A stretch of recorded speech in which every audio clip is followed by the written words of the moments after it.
Bonsoir à tous, bienvenue à cette nouvelle conférence du Club du Mercredi, conférence de rentrée donc sur janvier 2018. Le Club du Mercredi est une association qui organise tous les derniers mercredis de chaque mois une conférence politique ou traitant de sujets sociétaux.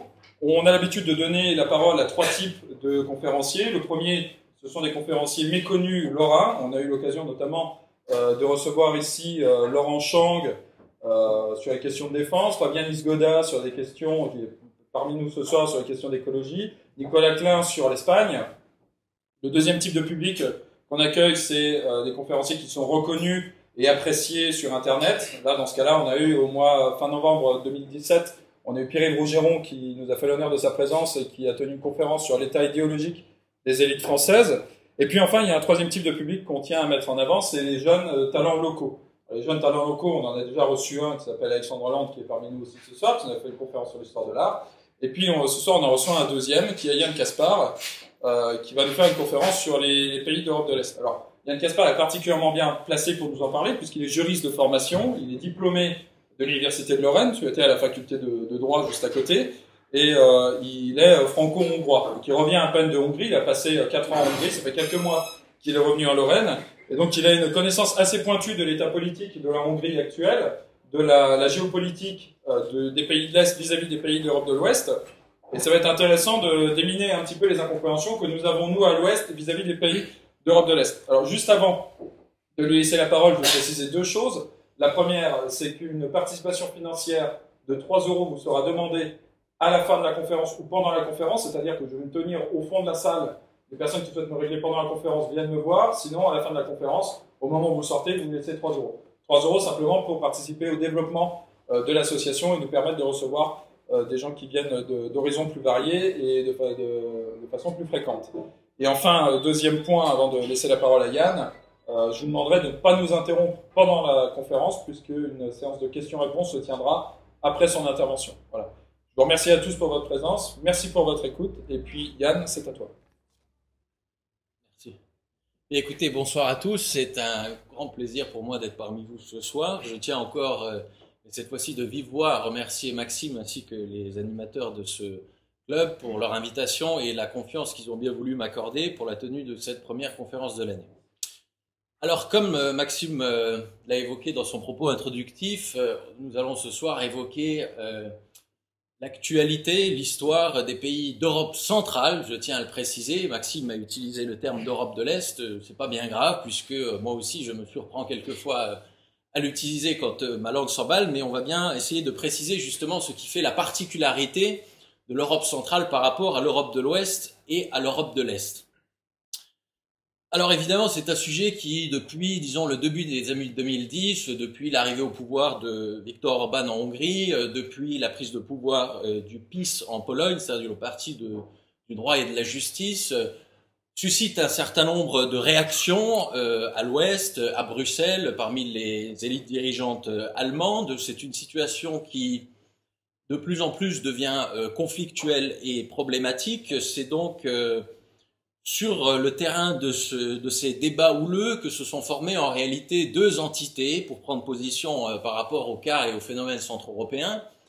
Dans un premier temps, là c'est un peu une vieille tradition, il y a en Europe de l'Ouest toute une série de gens qui considèrent que l'Europe centrale est un pays qui n'a pas subi un certain nombre de caps dans son développement qui serait de ce point de vue pas occidental, que la démocratie dans ces pays se manifesterait essentiellement par son absence, que les dirigeants centre-européens seraient facilement portés à l'autoritarisme ou à la brutalité, que ces pays seraient l'obscurité ou la réaction.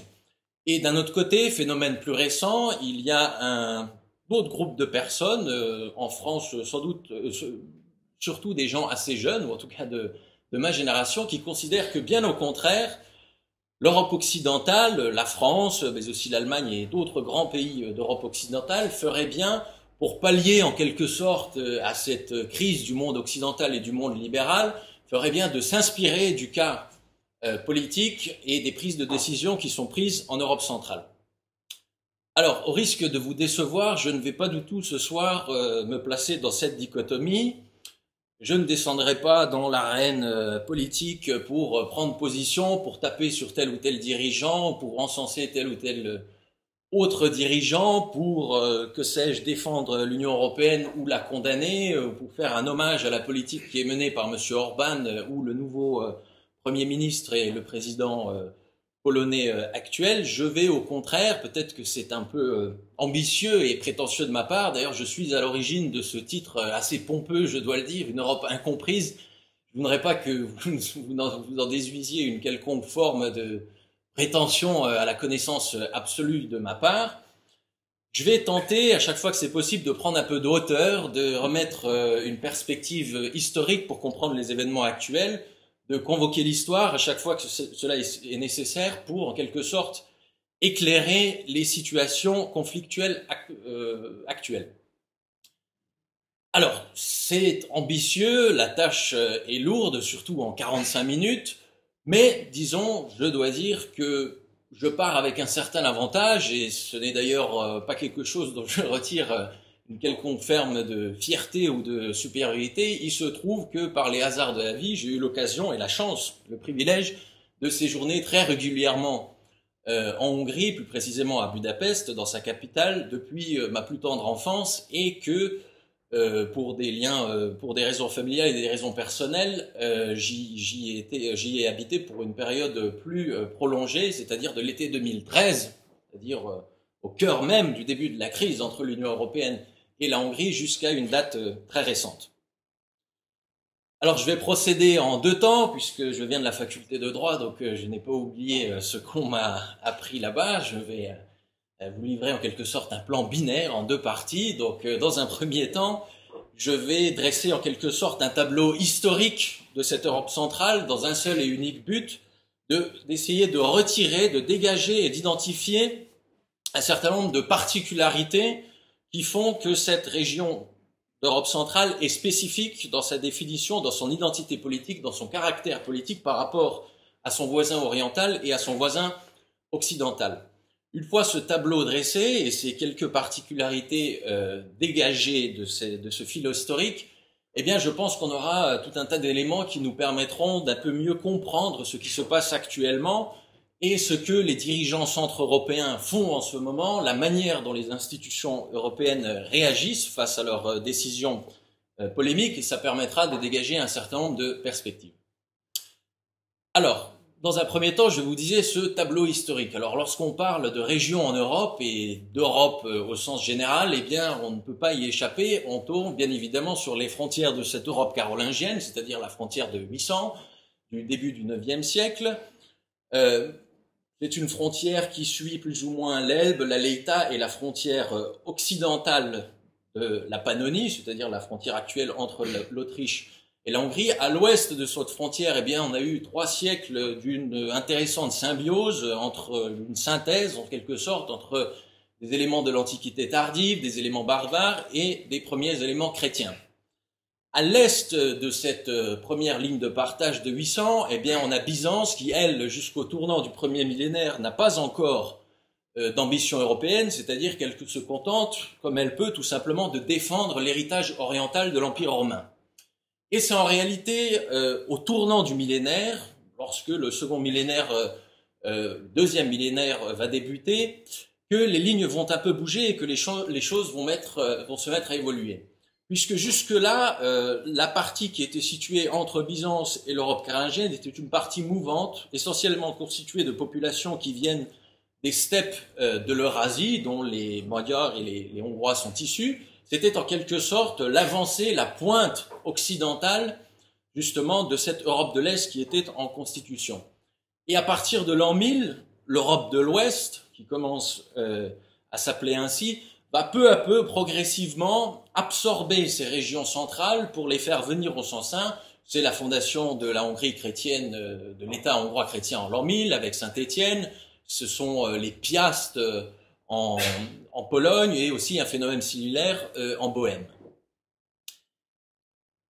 Quasiment de manière concomitante intervient le grand schisme de 1054, qui va dessiner une autre ligne de partage que la ligne de 800, cette fois-ci un peu plus à l'est, Et c'est précisément la région qui est située entre ces deux lignes de partage qui va nous intéresser ce soir, c'est-à-dire la frontière de 800, la frontière de 1054, l'Europe centrale. Ce n'est pas moi qui l'invente, là je reprends un certain nombre d'éléments qui ont été dégagés essentiellement par l'historiographie centre-européenne. L'Europe centrale, c'est la région qui est située entre ces deux lignes de partage.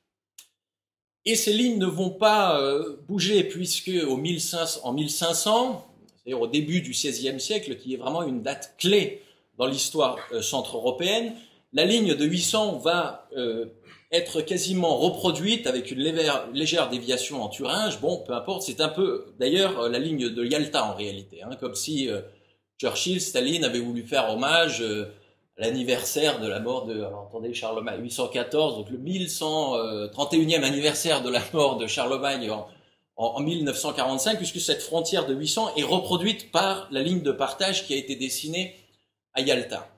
Et justement, en 1500, cette reproduction quasi à l'identique de la frontière de 800, c'est ce que les historiens appellent la ligne du second servage, qui va être absolument déterminante dans l'évolution des structures économiques et sociales des deux pôles qui sont en formation.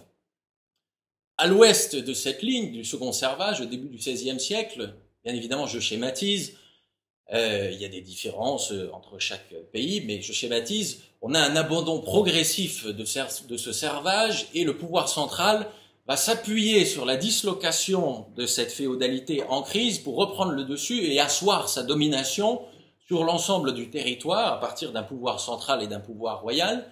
C'est la naissance de l'État moderne et la réalisation de ce grand projet du début de l'ère moderne qui est la séparation entre l'État et la société. À l'est de cette ligne de partage, du second servage, eh bien, on a des structures féodales qui sont très très jeunes, c'est leur particularité en Europe centrale, mais qui vont essayer d'imiter le développement à l'occidental, ce qui va créer un certain nombre de spécificités. Par exemple, on a une société au début du XVIe siècle et dans les siècles qui vont suivre, en Hongrie, mais aussi en Pologne, qui se caractérise par, en quelque sorte, une hypertrophie aristocratique, puisque lorsqu'en France, les aristocrates représentent environ 1%, 2% de la population, à la même époque, en Hongrie, c'est 9-10. C'est-à-dire qu'on a un phénomène très intéressant qui a encore ses influences aujourd'hui, puisqu'on se rend compte qu'il y a des logiques féodales encore dans ces pays au plus haut sommet de l'État, on en reparlera plus tard. Il y a un phénomène très intéressant dans ces pays, c'est le développement de la petite noblesse, c'est-à-dire que l'on va prendre pour représenter l'ensemble de la société des gens qui sont issus de la classe paysanne, en leur accordant des titres de noblesse. Simplement, ces gens ont une mentalité paysanne, ce qui fait qu'ils vont avoir des manières un peu maladroites, qu'ils vont être complètement imbus d'eux-mêmes et qu'ils vont prétendre avoir un certain nombre de privilèges. Je vous disais dans l'introduction de mon propos que je ne descendrai pas dans l'arène et que je n'emploierai pas de ton polémique, mais cela ne vous étonnera pas si je vous dis que le plus illustre des Français d'origine hongroise, qui était autrefois le premier magistrat de Neuilly-sur-Seine, est directement issu d'une lignée de cette petite noblesse. Bon. Et donc, au début de l'ère moderne, un autre phénomène va intervenir, c'est-à-dire pour sortir de cette crise de la féodalité, ces deux pôles vont se mondialiser, c'est-à-dire que on a la formation en Occident d'une économie mondiale, c'est bien évidemment toutes les conquêtes qui vont au-delà de l'Atlantique, et bien que qu'aujourd'hui on pense que l'économie russe s'est mondialisée en quelque sorte et est rentrée dans l'économie européenne au XIXe siècle, et en réalité dès le début du XIXe siècle, du XVIe siècle, pardon, les Russes vont aussi en quelque sorte asseoir leur domination et s'étendre jusqu'en Sibérie, c'est-à-dire dominer toute la partie septentrionale de l'Asie par la propagation du servage, et c'est aussi la formation de ce que les historiens appellent l'économie monde russe, au XVIIe, XVIIIe, avant que cette économie soit intégrée à l'économie mondiale occidentale. Et alors je pourrais très bien m'en arrêter là, puisque en réalité, la région qui est située entre ces deux pôles, en gestation et qui vont encore s'étendre et encore asseoir leur domination. Cette région qui est située entre ces deux pôles, entre le pôle oriental et le pôle occidental, est absolument prise en étau. elle se rend compte, et c'est là les débuts de son identité politique, de son caractère politique, qu'elle est complètement incapable de prendre de la largeur, qu'elle est sans cesse dans une situation précaire vis-à-vis de ses voisins, qu'ils soient orientaux ou occidentaux, qu'elle est tributaire et qu'elle est complètement dépendante de ce que ses puissances environnantes et de ce que ses voisins orientaux et occidentaux vont décider. La spécificité politique, je dirais l'inconscient politique des dirigeants centre-européens, en réalité a été fixé, c'est scellé, leur sort politique s'est scellé en ce début du XVIe siècle, c'est-à-dire au moment de l'entrée dans l'ère moderne. C'est-à-dire que toute leur politique est menée par cet impératif, ils ont sans cesse l'impression d'être pris en étau et ils se savent sans cesse en danger. Ça, c'est la première particularité absolument fondamentale qui véritablement irrigue tout le discours politique des dirigeants polonais, tchèques, slovaques ou hongrois actuels. La prise en étau. D'être en sursis, en quelque sorte, si vous voulez. Et une autre particularité va encore ajouter encore créer une situation particulière en Europe centrale, c'est le développement particulier et vraiment propre à cette région de l'idée de nation et du sentiment national. La grande question centre-européenne, la compréhension vraiment profonde et historique de cette région ne peut pas faire l'impasse sur ce point, c'est absolument fondamental. On pense que ces problèmes sont réglés aujourd'hui, mais on s'aperçoit encore dans ces dernières semaines que ça n'est pas tout à fait le cas, puisque les nations centre-européennes, les nations historiques, ont des frontières qui ne correspondent pas avec leurs frontières linguistiques. Et donc, quand on parle de frontières linguistiques, eh bien évidemment, on a la conception ethnique de la nation n'est pas loin. C'est-à-dire que c'est une conception qui est radicalement opposée à la conception française de la nation. C'est-à-dire que la langue, l'appartenance au même peuple, en contradiction avec les nations allogènes qui sont présentes sur le grand territoire historique national, eh bien, ne correspond pas aux frontières historiques.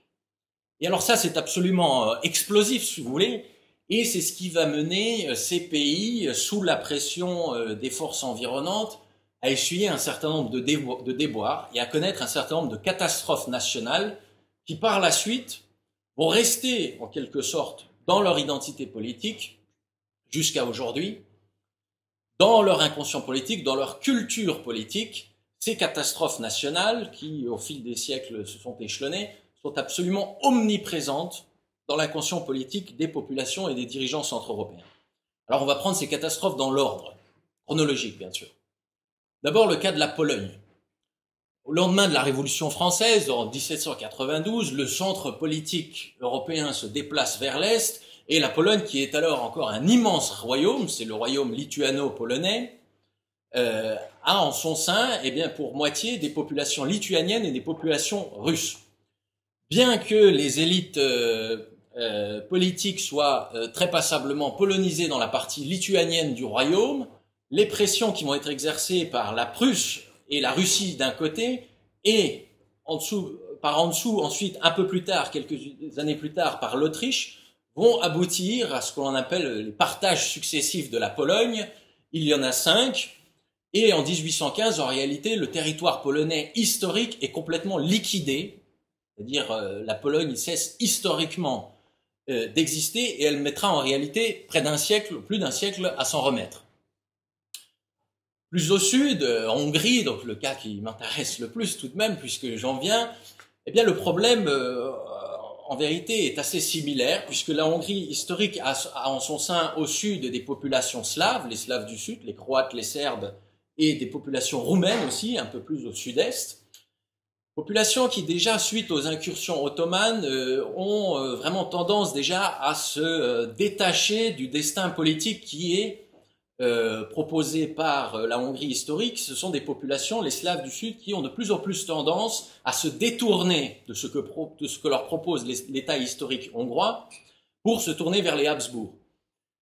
Au nord de la Hongrie historique, dans ce que l'on appelle encore aujourd'hui la Haute-Hongrie, c'est-à-dire en réalité la Slovaquie actuelle, eh bien, on a des populations, donc les Slaves du Nord, donc les Slovaques actuels, qui se sentent assez bien dans cette Hongrie historique, mais qui, suite à la grande catastrophe de 1848 et de 1849, c'est-à-dire que cette volonté d'indépendance nationale pleine et entière par rapport aux dominateurs habsbourgeois, puisque cette révolte va être matée dans le sang et dans la plus grande des brutalités, et que la Hongrie derrière ensuite va essayer, puis ensuite le compromis austro-hongrois va intervenir, et puis avec la débâcle militaire de 1918, on va aboutir au partage complet de la Hongrie, c'est-à-dire à la liquidation du territoire historique hongrois. C'est bien sûr le traité de Trianon de 1920, qui est encore dans tous les esprits en Hongrie.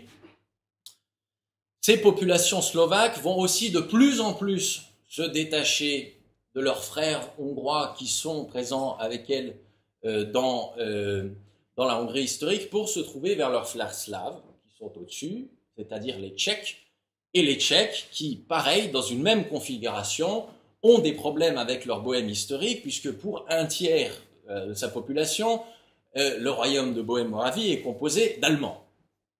Et au départ, ces gens cohabitent assez bien ensemble au Moyen-Âge, excepté peut-être la révolte des Hussites, mais de plus en plus, les Allemands du royaume de Bohême vont se tourner vers leurs frères allemands, et d'un autre côté, les Slovaques vont se rapprocher de leurs frères tchèques. Alors,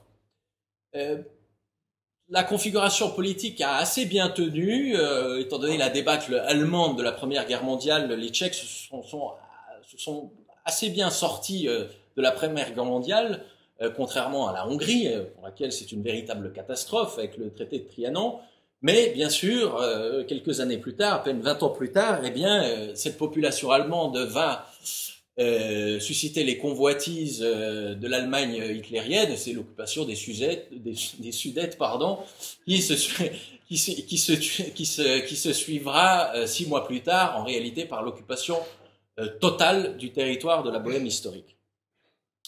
Alors bon, tout ça peut paraître un peu farfelu, si vous voulez, de remonter aussi haut pour vous parler de l'Europe centrale actuelle, de ses réflexes politiques et de ce qui fait sa spécificité et son art de gouverner. En réalité, je pense que pas du tout, parce que c'est à l'occasion de ces catastrophes nationales et des traumatismes et des plaies que ces catastrophes ont laissé dans les populations et dans la tête des dirigeants centre-européens, toutes tendances confondues, par ailleurs, avec des nuances bien sûr, mais toutes tendances confondues, ça va aboutir à ce que les centres européens vont, depuis ce moment-là, entretenir une relation très particulière avec l'Europe de l'Ouest. Depuis ces catastrophes nationales et ces traumatismes, les populations centre-européennes et leurs dirigeants se méfient de l'Europe. Elles en ont peur, puisque à chaque fois qu'elles ont voulu prendre à leur compte cet héritage révolutionnaire essentiellement français, c'est-à-dire vouloir appliquer à leur territoire historique pour insuffler l'idée de nation à toutes les populations multilingues des territoires historiques, eh bien ça s'est fini dans la décrépitude la plus absolue, dans la plus grande des violences, en bref, dans le feu et dans le sang. C'est-à-dire que ces pays ont éminemment une conception créancière de l'histoire. Ces pays ont l'impression que l'Europe leur doit quelque chose, que l'Europe a une dette à leur égard. Il y a toujours ce ressentiment dans les populations et chez les dirigeants européens, cette peur de disparaître, cette peur d'être englouti, cette peur d'être envahi, cette peur d'être liquidé, cette prise en étau, il suffit de regarder une carte, et l'échec des entreprises révolutionnaires. Tout cela va forger la spécificité, la particularité du caractère politique centre-européen. On verra que c'est toujours le cas aujourd'hui. Alors, ce sont des choses qu'il ne faut pas prendre à la légère. C'est-à-dire que ces traumatismes sont omniprésents dans les populations centre-européennes. On a par exemple le cas de la littérature française. On va comparer la littérature française avec la littérature centre-européenne. On dit souvent que pour comprendre les grands romans du XIXe siècle, il faut en quelque sorte avoir eu à essuyer un certain nombre de déboires sentimentaux. Bref, il faut avoir traversé ce rite initiatique de la vie sentimentale et amoureuse pour bien comprendre, par exemple, le tiraillement de Madame Bovary, etc. Bref, pour comprendre Flaubert, il faut mieux le lire à 15 ans, enfin à 25 ans plutôt qu'à 15 ans. Bon, ça c'est une idée assez reçue, disons, sur la littérature française. C'est-à-dire que la littérature française, bien souvent, est la description, la littérature n'est rien d'autre que la description avec un exercice de style de la réalité, c'est la manière dont une singularité, dont un individu ou un groupe d'individus peut influencer l'histoire. C'est ça, la littérature française. La littérature centre-européenne, plus particulièrement la littérature hongroise, que je connais assez bien, malheureusement je ne suis pas slavisant, donc je n'ai que les textes polonais dans leur traduction, et encore j'en ai abordé que quelques-uns, donc je ne me prononcerai pas sur ce thème-là, mais pour ce qui est de la littérature hongroise, c'est l'inverse en fait. Tout est inversé, c'est-à-dire qu'on décrit des sentiments, des déboires sentimentaux, mais bien plutôt dans l'autre sens, c'est-à-dire c'est la manière dont l'histoire, les événements historiques et les traumatismes historiques suscités par les catastrophes nationales vont en quelque sorte avoir une influence sur la vie sentimentale et sur la vie quotidienne des gens. La littérature centre-européenne ne peut être abordée non pas avec ce bagage sentimental qui est nécessaire à la bonne compréhension de la littérature française, mais bien plutôt avec un bagage historique parce qu'il est absolument truffé et envahi de références historiques. Vous pouvez prendre le cas de la musique aussi, vous connaissez sans doute ce grand compositeur hongrois, François Liszt, comme il faudrait le dire en français, bref. Et la troisième pièce de son œuvre tripartite, qui sont les rêves d'amour. Hein, la troisième, le Liebesträume, ou ça, je crois. Alors, quand vous écoutez ce texte, cet air a beaucoup été commenté comme étant, d'une manière poétique, l'évolution amoureuse d'un jeune homme, c'est-à-dire son passage par l'amour précoce, par l'amour exalté, la petite mort, c'est-à-dire l'orgasme, et puis ensuite l'amour mature, la consolidation de sa vie sentimentale. C'est vrai et c'est magnifique d'écouter ces notes résonner sous cet aspect-là, mais on peut très bien le faire de toute autre manière. En réalité, si on tend un peu l'oreille, eh bien, on voit progressivement cet air mélancolique qui se met en place, ce petit bonhomme mélancolique qui est le centre européen, qui s'avance progressivement, patiemment, et qui devient de plus en plus fébrile puisqu'il voit le gouffre s'approcher. Et avant de s'engager dans un pas qui lui sera fatal, c'est-à-dire sa liquidation et sa disparition, auquel on a plein de références historiques, un grand gaillard arrive, donc là c'est le sauveur oriental ou le sauveur occidental, bref, le grand allié. Ce grand gaillard arrive et va lui proposer en quelque sorte une danse exaltée, à un rythme effréné, et on voit qu'au départ il y a une symbiose, une apothéose, c'est magnifique, c'est le paradis, et tout ça va échouer. On sent que ça titube de plus en plus, et le centre européen, dans la dernière partie de ses notes, repart à nouveau progressivement vers son destin tragique et se dirige de manière très mélancolique vers le gouffre et vers le danger en ayant en tête sa précarité. Eh bien, c'est ça l'Europe centrale. C'est ce petit bonhomme mélancolique qui s'avance patiemment vers son destin qu'il sait tragique, tout en sachant que sa situation est éminemment précaire. Bon, là, ce sont des exemples un peu, disons, culturels ou un peu pompeux, que sais-je encore. Dans la vie quotidienne, bien évidemment, j'ai eu la chance de fréquenter tout au long de ma jeunesse, encore maintenant, et j'espère pendant encore de longues années, des dizaines et des dizaines de Hongrois, et je peux vous assurer que bien que la majorité de ces personnes ne sont pas historiennes, bien évidemment, elles n'ont pas une connaissance précise de leur histoire, mais ces traumatismes sont là, toujours enfouis, ils somnolent. C'est-à-dire qu'on sent toujours que le malheur personnel, les déboires financiers, les échecs sentimentaux, les petites trahisons entre amis, que sais-je, on sent toujours que ces écueils sentimentaux, que l'on retrouve aussi partout en réalité, en Europe centrale, sont toujours accompagnés de cette sensation de précarité, de faire partie d'une collectivité qui est en sursis. Toujours. C'est-à-dire qu'il y a une communauté de destin chez ces gens-là, ils regardent toujours en arrière, tous leurs actes consistent à ne pas se fourvoyer une seconde fois, ou une troisième fois, ou une quatrième fois, dans certains cas. Alors c'est très pervers en même temps, puisque ces gens qui ont des déboires sentimentaux et les problèmes de la vie quotidienne, eh bien, ont tendance un peu à se conforter dans leur douleur, en pensant que, eh bien, tous les membres de la communauté et toutes les personnes qui les entourent, finalement, sont dans la même mouise nationale, et que finalement, tout le monde un peu évolue de manière mélancolique dans ce fourre-tout sentimental.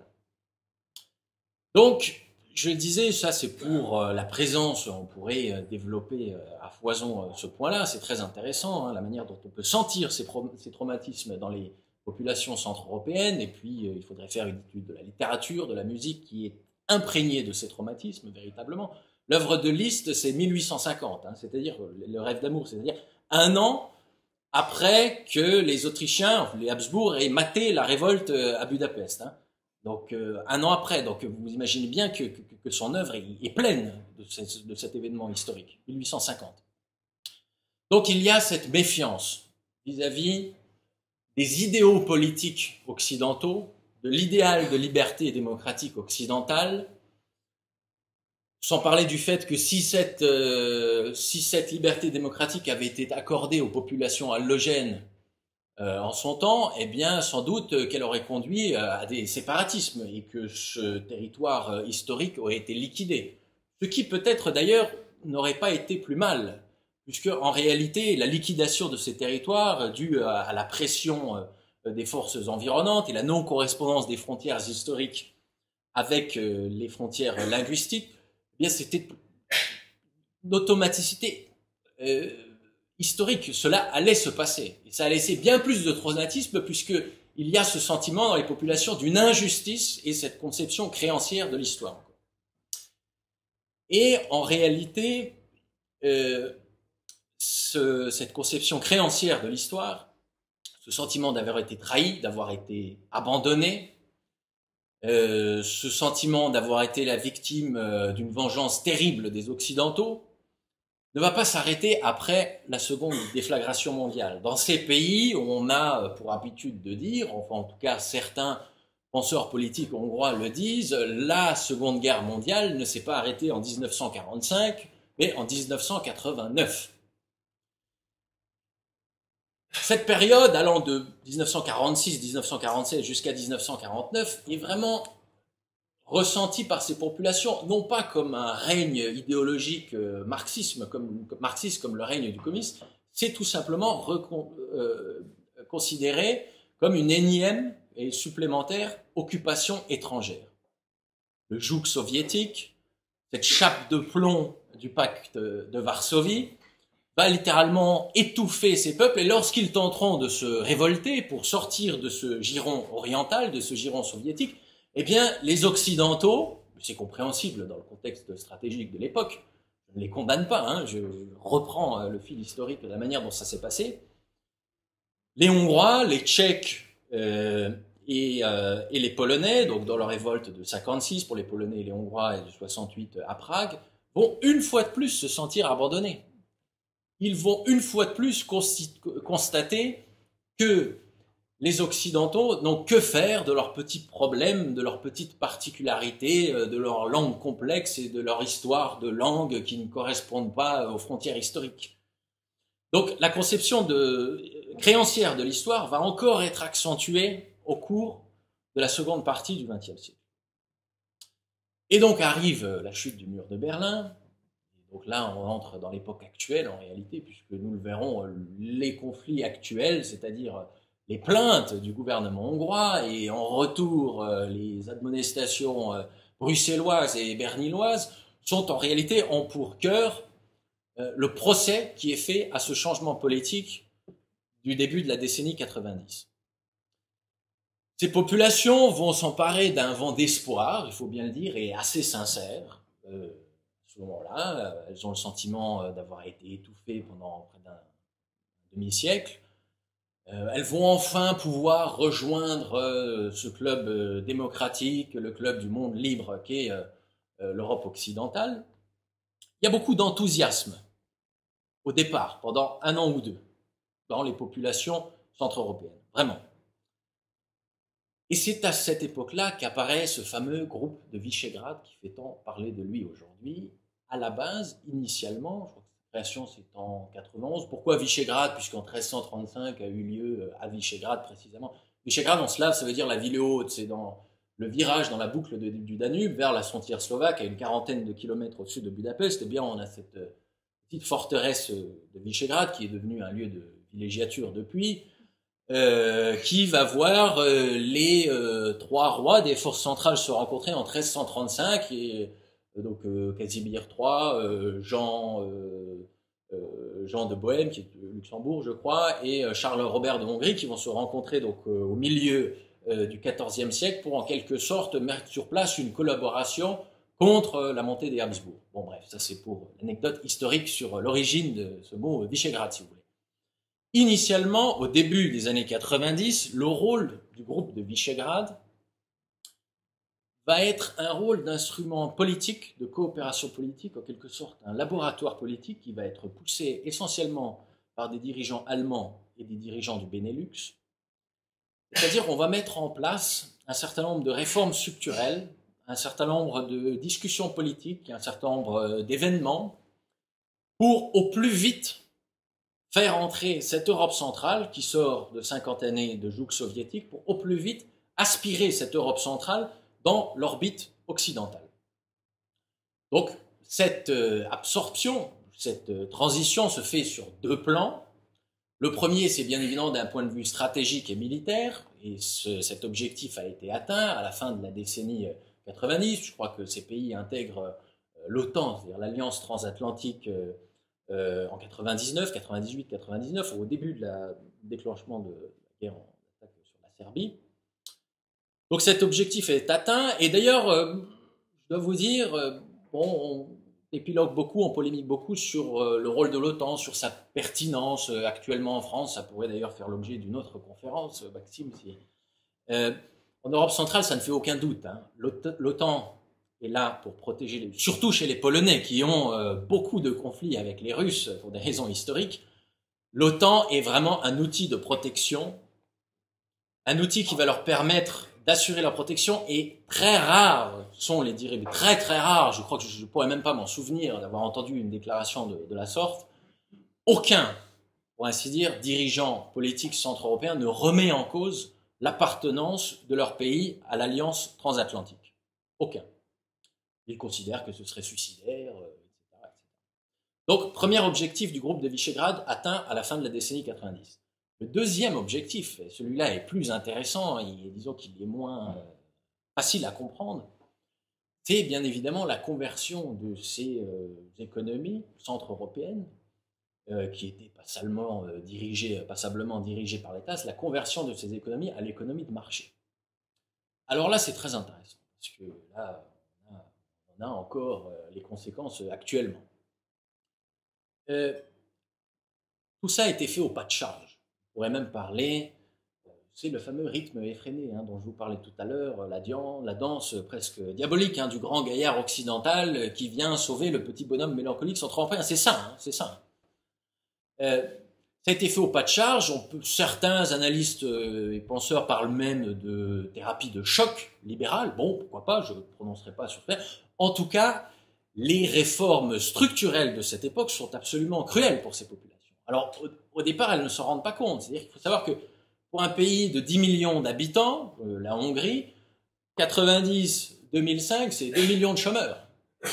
C'est-à-dire que, bien évidemment, le marché de l'emploi sous l'économie dirigée de Moscou ou de Budapest par l'État, bon, était un peu farfelu, un peu baroque. C'est-à-dire qu'évidemment, il y avait des emplois qui ne servaient strictement à rien. Bon, mais il y avait le plein emploi et il y avait de la sécurité. Peu à peu, ces populations vont être confrontées au problème que le pôle occidental connaît depuis la fin des années 70, c'est-à-dire le chômage de masse, l'insécurité, un certain nombre de pathologies sociales qui sont dues à cette insécurité et à ce chômage, etc. Elles vont commencer un peu à expérimenter ce genre de problèmes assez occidentaux,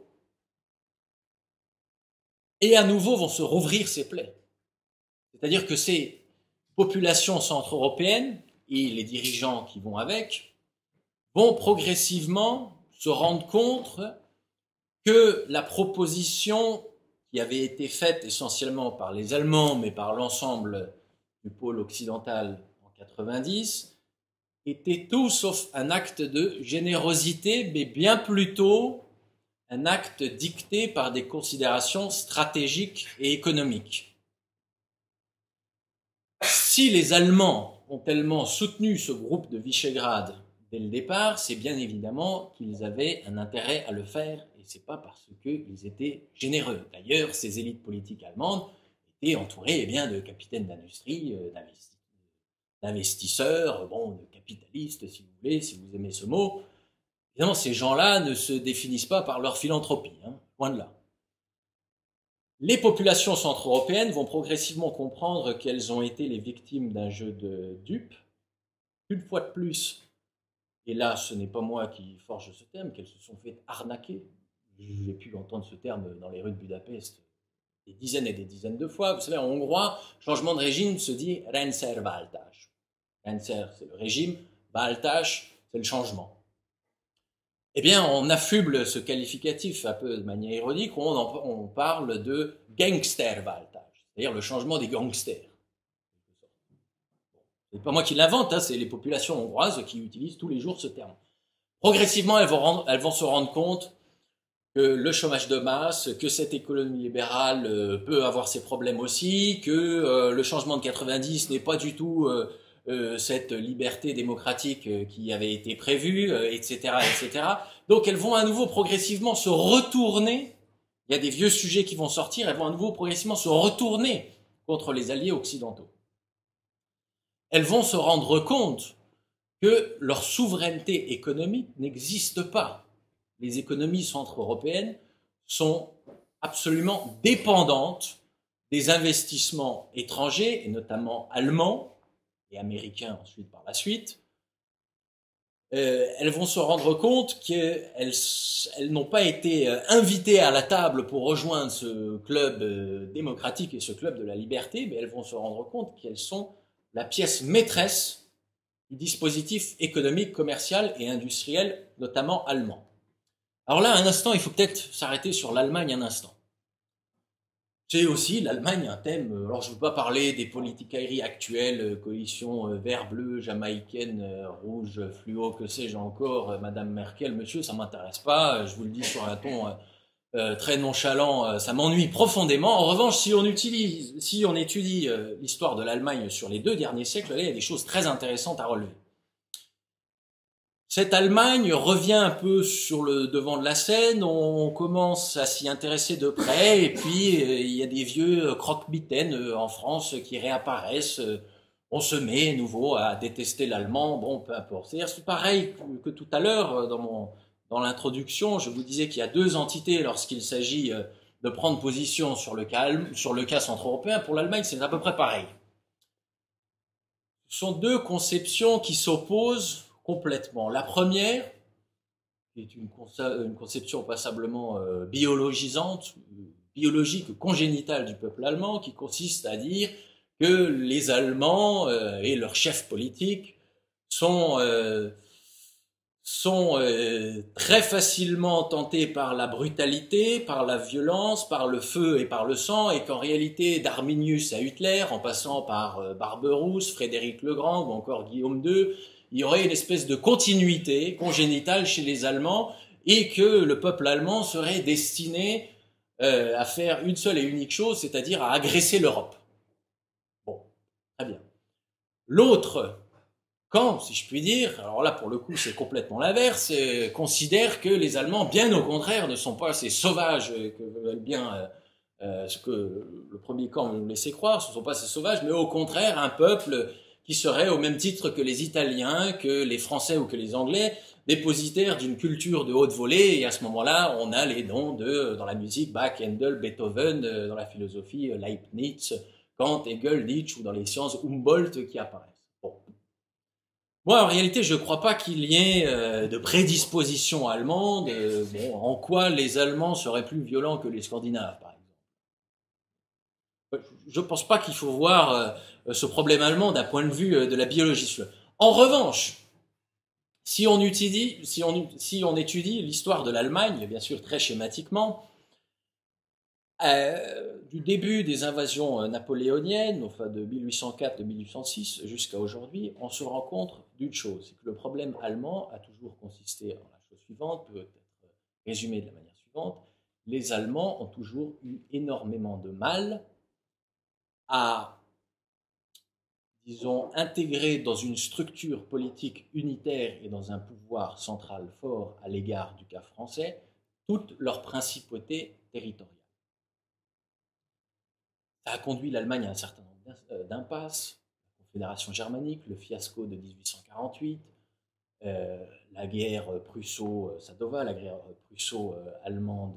prusso-autrichienne, de 1866, la double alliance de 1879, l'Empire guillaumien, et ensuite, dans les années 30, l'impasse encore plus fatale. En réalité, je pense que ce problème d'unité politique allemande n'est toujours pas résolu.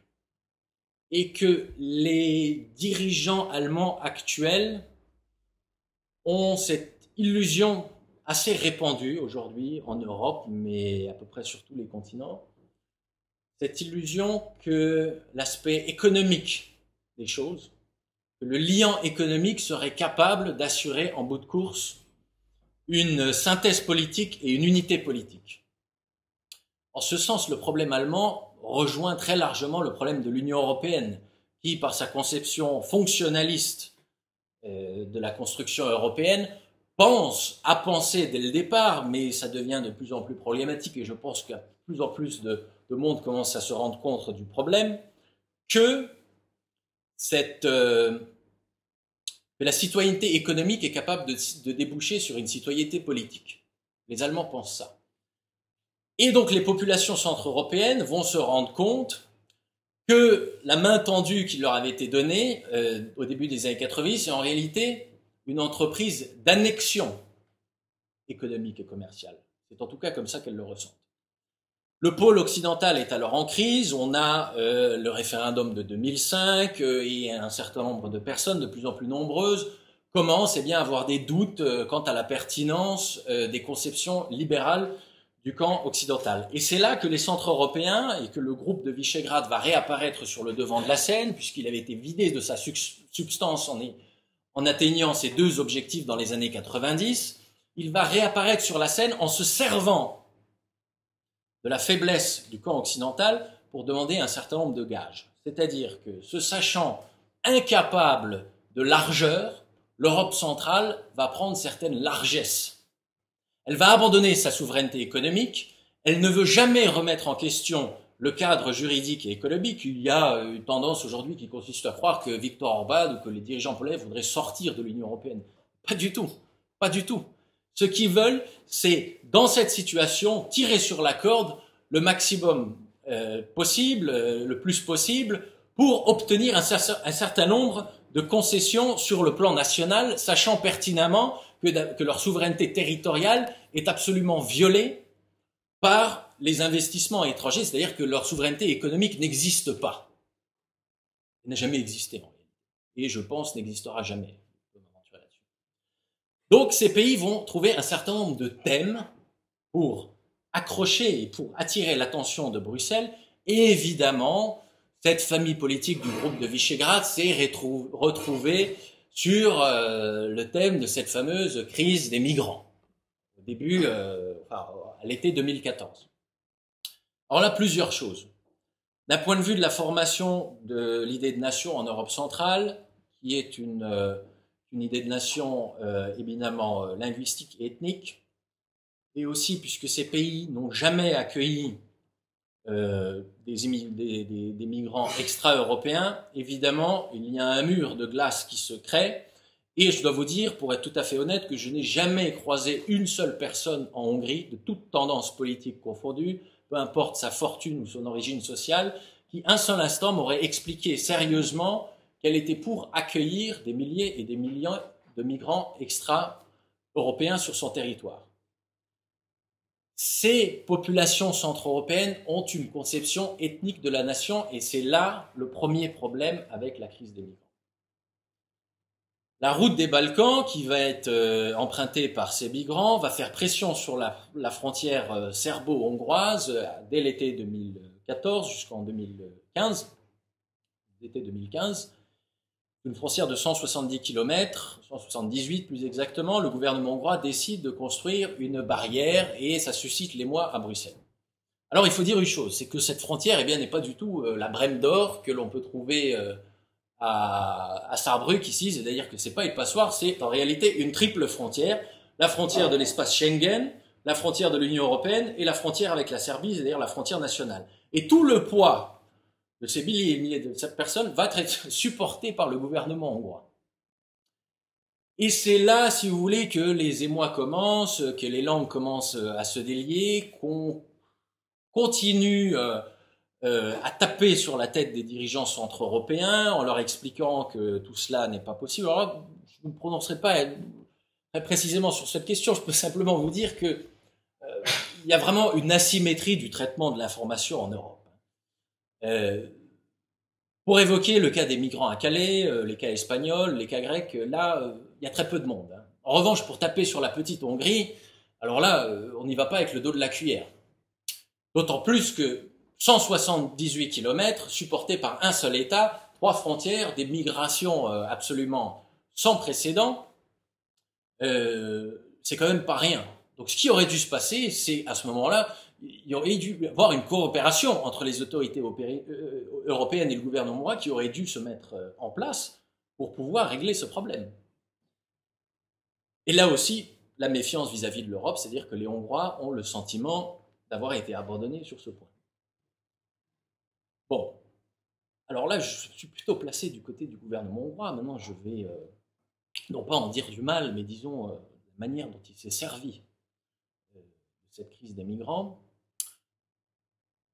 Le problème centre-européen, je pense, peut se résumer de la manière suivante, c'est-à-dire que la pensée politique n'est pas complète et elle se focalise sur les questions de territoire et de frontières historiques à travers l'histoire des langues. C'est-à-dire qu'il y a une véritable fixation de la population par les traumatismes sur un seul sujet. C'est-à-dire que ce sont des gouvernements et des populations qui pensent éminemment que pour régler l'ensemble des problèmes, il faut trouver une seule solution au problème. Qui peut croire qu'en réglant le problème des migrants à la frontière serbe, on va régler le problème, tous les problèmes sociaux et politiques de la Hongrie? Bien évidemment, c'est une farce. Le gouvernement hongrois et le Fidesz s'est très allègrement servi de cette crise des migrants pour consolider son électorat et pour tirer sur cette fameuse corde, puisqu'il a bien senti que dans les populations occidentales, de plus en plus d'électeurs, de gens étaient réticents à l'égard de l'arrivée de ces migrants.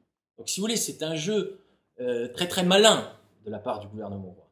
Il ne veut pas remettre en cause ce cadre économique et juridique, mais à chaque fois qu'il y a une brèche, il s'enfonce dans la brèche et dans une grande souplesse et dans un jeu très très cynique et très très déroutant, il impose certains thèmes pour pouvoir obtenir des concessions.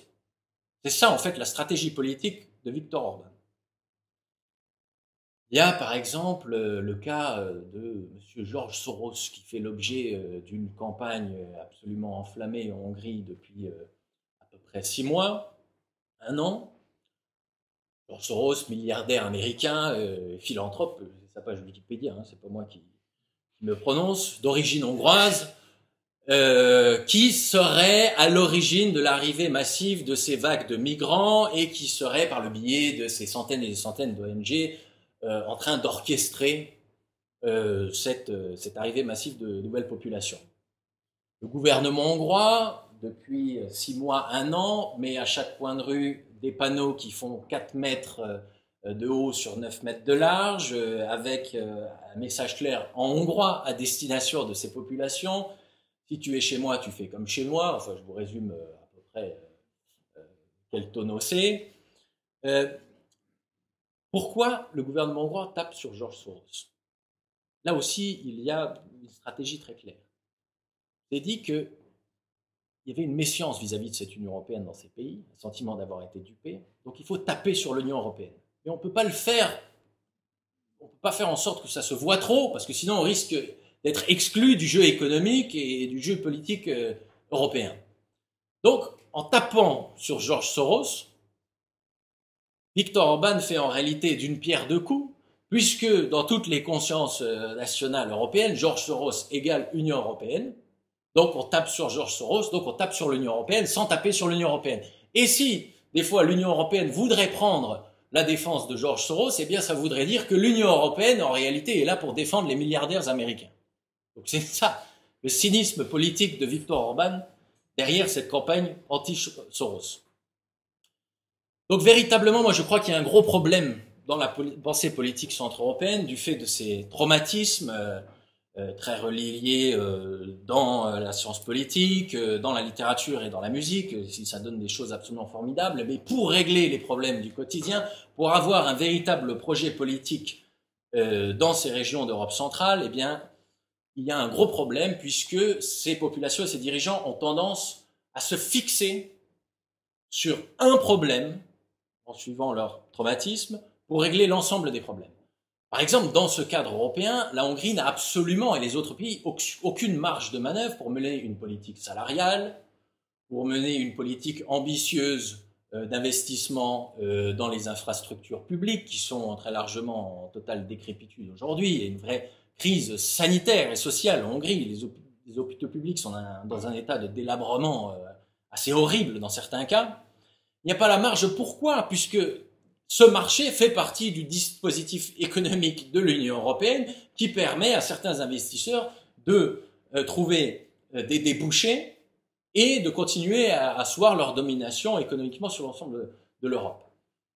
C'est pour ça d'ailleurs que le groupe de Visegrad, dès l'origine et encore actuellement, mène une véritable politique de voisinage, c'est-à-dire que la Hongrie plaide pour que la Serbie rentre dans l'Union européenne. Ça déplacerait le problème vers le sud et éventuellement ça créerait des débouchés encore moins chers pour les investisseurs étrangers et à ce moment-là, la Hongrie pourrait se consolider économiquement et socialement et se développer.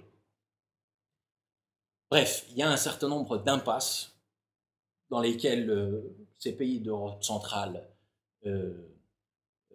sont engagés, qui sont très différentes des impasses que l'on peut connaître en France.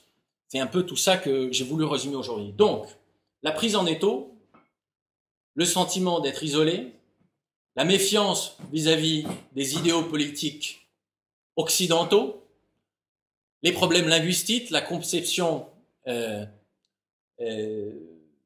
ethnique, linguistique de la nation, et les traumatismes qui sont omniprésents. Et pour pallier à tout ça, il y a un véritable art de gouverner à la centre-européenne, c'est une grande souplesse de mouvement. Quand l'un des deux camps faiblit, il faut se tourner vers l'autre. C'est l'ouverture orientale des Tchèques, des Slovaques et des Hongrois vers Vladimir Poutine. Vers les Chinois aussi, il y a des investissements chinois dans le sud-est de l'Europe. C'est que le port de Pirée est quasiment un protectorat chinois aujourd'hui. Eh bien, il y a des investissements dans le sud de la Hongrie, notamment sur le plan ferroviaire. Eh bien, tout cela, cette souplesse de mouvement, cette prise en étau, en réalité, on aurait pu commencer par évoquer certains textes littéraires hongrois. Tout cela a absolument été figé dans la grande littérature hongroise. Encore une fois, la littérature et le style littéraire permet bien mieux que la statistique, que l'histoire ou que l'économie de décrire des situations politiques. Et en terminant mon propos, j'ai l'impression, pour tout vous dire, d'avoir un peu fauté, d'avoir un peu fait honneur à ce proverbe berbère selon lequel si tu donnes ton secret, tu donnes ton sang, puisque bien évidemment l'incompréhension que ressentent les Occidentaux vis-à-vis de ces populations centre-européennes est aussi un moyen pour les centre-européens de se défendre, de gagner du temps. Puisqu'ils n'ont pas d'espace, ils misent tout sur cette donnée qu'est le temps. Ils gagnent du temps. C'est pour ça que d'un point de vue de leur pensée politique, ils sont éminemment conservateurs. Ils veulent conserver le statu quo et dans ce statu quo, se débrouiller avec une grande souplesse, un peu à l'image de la figure mythologique du Proté qui change de masque, qui change de bras, pour s'adapter et toujours tirer le maximum d'avantages vers soi. Et ça, la littérature hongroise l'a très bien compris. Il faudrait donc en parler un peu. et je vous disais que j'ai fauté en vous donnant un certain nombre de secrets de ce qui fait cette particularité centre-européenne.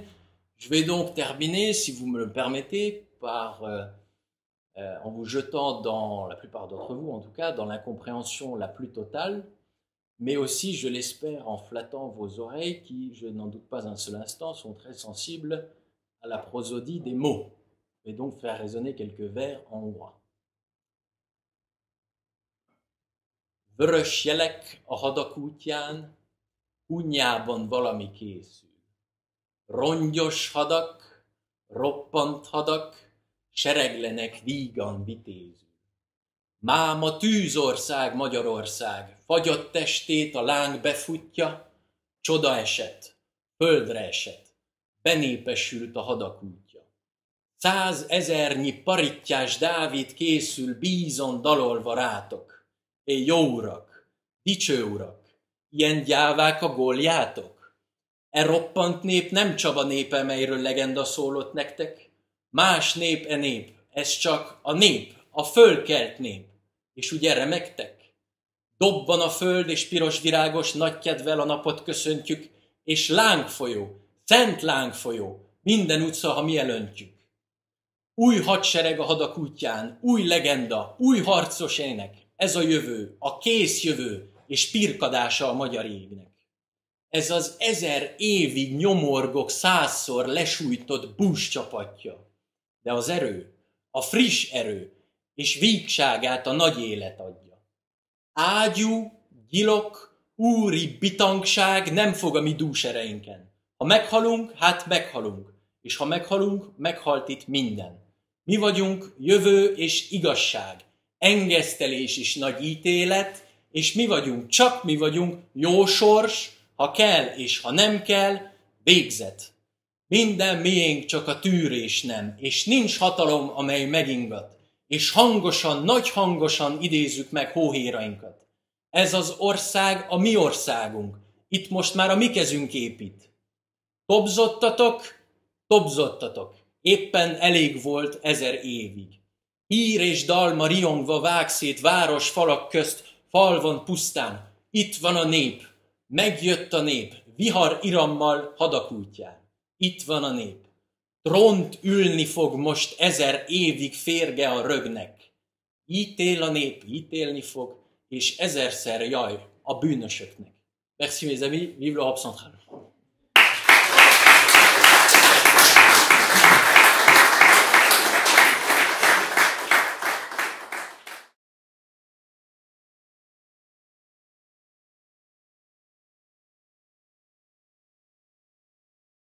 C'est très compliqué, je peux évidemment plus vous parler du cas de la Hongrie qui, donc, du début des années 20 jusqu'en 1944, va avoir un régime assez intéressant. C'est le régime, la régence de l'amiral Horthy, de l'amiral sans mer, qui va mettre en place un régime politique assez intéressant et qui, justement, en se fixant sur ce problème des frontières historiques, pour récupérer un certain nombre de territoires qui avaient été perdus suite à la liquidation et au traité de Trianon, va de plus en plus opérer une alliance avec les Allemands. Et en réalité, il va être pris à son propre jeu. C'est-à-dire qu'on a des témoignages de ses proches. Son fils a notamment beaucoup joué en 43-44. L'ancien Premier ministre Bethlen des années 20 en Hongrie, qui était 10 ans à la tête du cabinet gouvernemental hongrois, va aussi le conseiller jusqu'à la fin. Et il va être pris à ce propre piège, puisque en 44, eh bien, un régime nazi va tout simplement le balayer. Ce sera le régime des croix fléchées, un régime collaborationniste. Et alors qu'il avait voulu, disons, conserver et retrouver cette Hongrie historique, il n'a sans doute pas vu que ses aventures avec l'Allemagne allaient le mener droit dans le mur, puisque ensuite dans la débâcle allemande et l'arrivée des Russes qui resteront jusqu'en 90 en Hongrie. Mais bon, pour la Pologne, c'est scellé assez tôt, hein, en réalité, beaucoup plus tôt, malheureusement.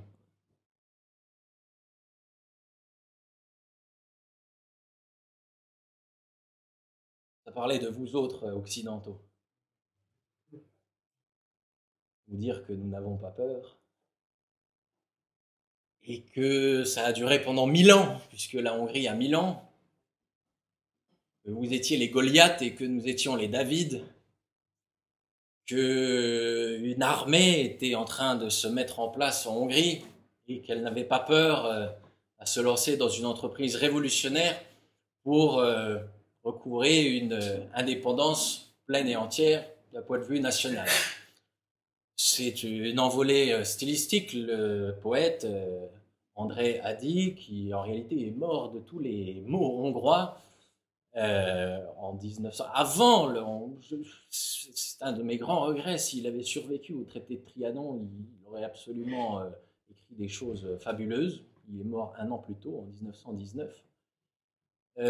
Voilà, c'était, disons, le rapport de la Hongrie dans ces petits vers, le rapport de la Hongrie avec les Occidentaux, avec le grand Goliath, et une façon de montrer à quel point les Hongrois qui ont conscience de leur petite taille et de leur précarité, mais qui essayent de se débrouiller comme ils peuvent et de se révolter à chaque fois que cela c'est nécessaire, même si ça se finit souvent très mal.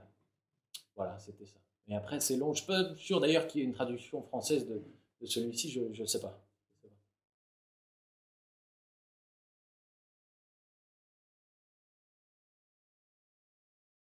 Oui, c'est très intéressant. Je ne l'ai pas abordé. J'ai parlé donc disons, de l'œuvre politique conservatrice des dirigeants centre-européens, conservatisme qui leur est dicté par une histoire et par cette façon de coller au statu quo pour pouvoir se débrouiller. C'est-à-dire ils ont peur des entreprises révolutionnaires.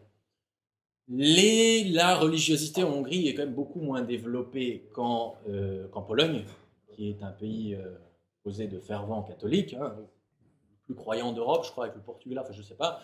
Bref, il y a 40% de protestants en Hongrie, des luthériens et des calvinistes, essentiellement dans l'est de la Hongrie. En gros, c'est le Danube qui opère cette frontière religieuse, partage en deux religieux de la population. Je dirais que quelque part, les Hongrois restent quand même assez... ça vient peut-être de leur nature de peuple nomade. À un certain nombre de points, ils sont quand même assez païens. Ils ont une conception de la religion assez festive, disons, pas du tout quelque chose de solennel comme peuvent l'avoir les Polonais, c'est pas quelque chose de formel. Hein. Il y a une grande ironie chez les Hongrois. Hein. De ce point de vue-là, ils se différencient beaucoup des Polonais, qui sont des gens plus graves et plus sérieux en règle générale. Évidemment, il y a des exceptions, hein, mais c'est une tendance générale. Donc voilà, c'est disons, et à cela s'ajoute le fait que le clergé catholique a très largement collaboré avec les élites soviétiques pendant une cinquantaine d'années. Donc, si vous voulez, moi, je connais des personnes qui sont très croyants, des catholiques en Hongrie, mais qui ne vont pas à la messe et qui se dédisent complètement du pouvoir temporel qui peut être organisé, parce que pour eux, eh bien, ce sont les mêmes pourris qui étaient en place.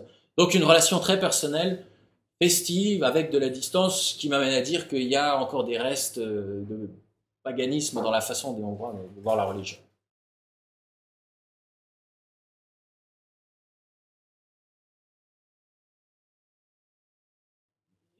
Bon, la réponse classique, ce serait de dire qu'il n'y a pas eu un apprentissage de la démocratie libérale, de sorte, pas de maturation, que ces pays sont entrés très récemment dans ce complexe démocratique.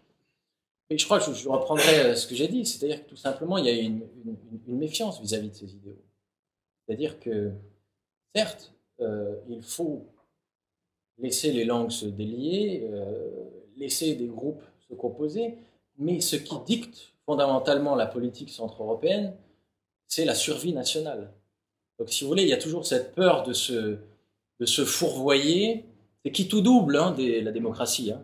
C'est-à-dire que quand quelqu'un s'empare d'un idéal démocratique et veut relayer ça dans la politique, à la fin, soit ça fonctionne, soit ça fonctionne pas. Le problème, c'est que ces pays ne sont pas assez grands pour continuer à exister si jamais ça ne fonctionne pas.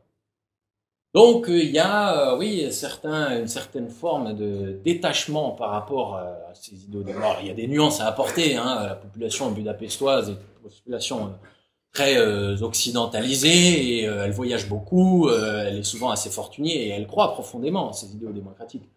Dans les campagnes, en revanche, je vais vous dire quelque chose de terrible. Hein, ça, le gouvernement en place le sait très bien. Hein. On ne gagne pas une élection en donnant la possibilité à tel ou tel journaliste dans un quartier cossu de Budapest de pouvoir écrire tout ce qu'il veut. Les campagnards hongrois n'en ont rien à faire hein, de la liberté de la presse. C'est très bête à dire, mais ça ne les atteint que dans une très petite mesure. Hein. Ce sont des gens qui, la plupart du temps, sont dans une grande misère, dans une grande détresse sociale, dans une grande détresse communautaire, dans une grande détresse sanitaire. Eux, ce qu'ils veulent, c'est pouvoir vivre. Hein. Donc, quand l'impératif n'est pas la vie, mais la survie, eh bien, ces idéaux politiques qui sont préparés dans les arrière-chambres, dans un centre-ville très huppé, il atteint très peu ces populations. Et c'est dû au développement économique, social, des structures sociales. Je vous parlais de la petite noblesse et de la noblesse des aristocrates en Hongrie, qui vont en réalité, avec le pouvoir royal, représenter l'ensemble de la société. C'est-à-dire qu'on n'a pas eu en Hongrie ces petits développements de cercles des libertés, ce délitement de la féodalité au Moyen-Âge. L'œuvre médiévale en Hongrie est très très peu achevée. Donc si vous voulez, il n'y a pas cette tradition de petits cercles de liberté, il n'y a pas cette tradition d'économie urbaine, puisqu'il y a un centre, un pôle, etc. Donc voilà, ce que je vous dirais, c'est que du fait de l'histoire, de la situation actuelle, aussi du cynisme électoral des forces en présence, on a très peu d'intérêt qui est accordé à ce que nous pourrions considérer comme des choses essentielles. Par ailleurs, je tiens tout de même à préciser que, bon, on a beaucoup glosé sur la liberté de la presse en Hongrie, par exemple. Je ne dirais pas qu'elle n'est pas libre, mais elle est éminemment politisée. C'est-à-dire qu'on sait tout de suite, en allumant telle ou telle chaîne de télévision, en achetant tel ou tel journal, on sait tout de suite ce qu'on va y trouver. Tout de suite. C'est-à-dire, ce problème de la liberté de la presse, je pense qu'il est assez dépassé. Hein, en réalité, la vraie question, c'est aujourd'hui, bien tout le débat qu'il y a autour des fake news et qui est-ce qui va placer le curseur pour savoir ce qu'on a le droit de dire et ce qu'on n'a pas le droit de dire. En Hongrie, on peut dire ce qu'on veut. On peut dire ce qu'on veut. Simplement, dans tel ou tel journal, sur telle ou telle chaîne de télévision. C'est tout. L'opposition avec ces hommes d'affaires à sa chaîne de télévision, le pouvoir en place qui, dans une logique très très féodale, il y a d'immenses problèmes de corruption en Hongrie, ça va être un gros problème. C'est-à-dire qu'il y a une manière seigneuriale hein, d'envisager le pouvoir en Hongrie, quelque sorte une forme d'oligarchie qui se forme autour de Viktor Orban. Viktor Orban on peut très facilement l'attaquer hein, sur ces petits lieutenants qui sont, ces hommes de paille qui sont complètement corrompus. Hein. Voilà, chacun a son moyen de pression, sa chaîne de télévision. Je dirais que le problème de la presse en Hongrie, c'est pas qu'elle n'est pas libre, c'est qu'elle est médiocre.